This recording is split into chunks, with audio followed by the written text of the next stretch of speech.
विदेश में कमाई और भारत में टैक्स का कंफ्यूजन अब एक बड़ा क्लियर आंसर पा चुका है।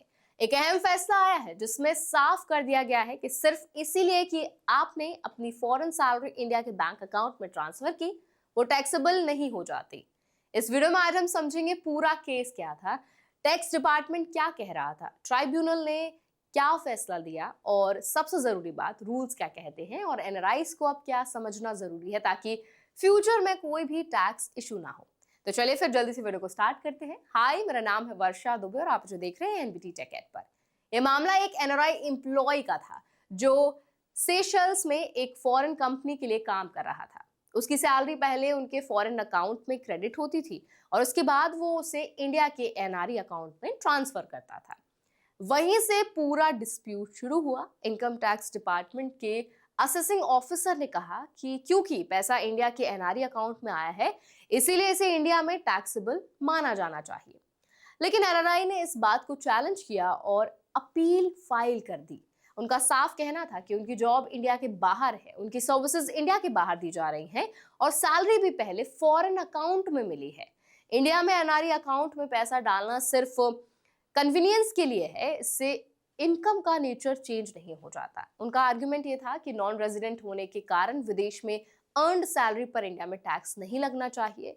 दूसरी तरफ टैक्स डिपार्टमेंट ने फिर वही पॉइंट रखा कि क्योंकि अमाउंट इंडिया के बैंक अकाउंट में आया है, इसीलिए इसे इंडिया में भी रिसीव्ड इनकम माना जाएगा और टैक्सेबल होगा। यानी पूरा विवाद इस एक सवाल पर आ गया, अगर एनआरआई की सैलरी अब्रॉड अर्नड है लेकिन बाद में इंडिया ट्रांसफर की जाती है तो क्या वो इंडिया में टैक्सेबल होगी।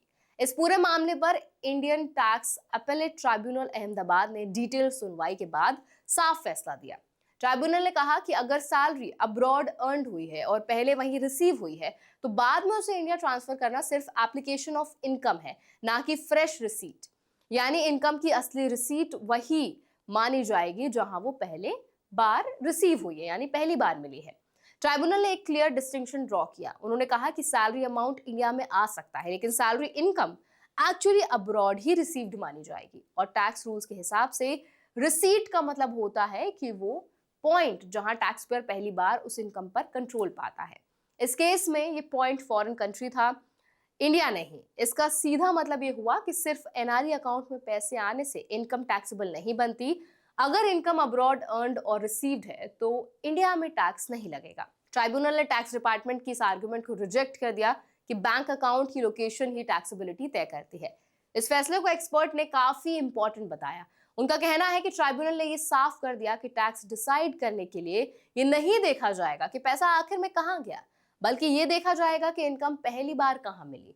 यानी इनिशियल रिसीट ही मेन फैक्टर है। अब एनआरआईज के लिए यहाँ सबसे जरूरी अंडरस्टैंडिंग क्या है। अगर आप विदेश में काम कर रहे हैं और आपकी सैलरी पहले फॉरेन अकाउंट में क्रेडिट होती है तो उसे इंडिया में एनआरई अकाउंट में ट्रांसफर करना टैक्स ट्रिगर नहीं करता। इसीलिए इसके लिए जरूरी है कि आप सच में नॉन रेजिडेंट हो और आपकी सर्विसेज इंडिया के बाहर दी जा रही हो। यहाँ एक प्रैक्टिकल क्वेश्चन भी है, डॉक्यूमेंटेशन बहुत इंपॉर्टेंट है।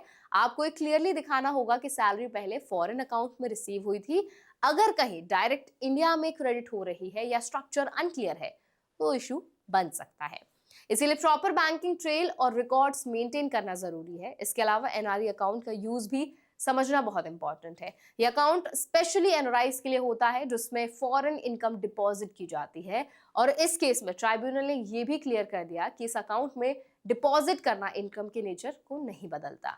एक और जरूरी बात, ये फैसला ये प्रिंसिपल को रीएनफोर्स करता है कि टैक्स रूल्स में इनकम अर्न्ड और इनकम रिसीव्ड का कॉन्सेप्ट अलग अलग तरीके से समझा जाता है और एनआरआईज के केस में ये डिस्टिंक्शन बहुत इंपॉर्टेंट हो जाता है।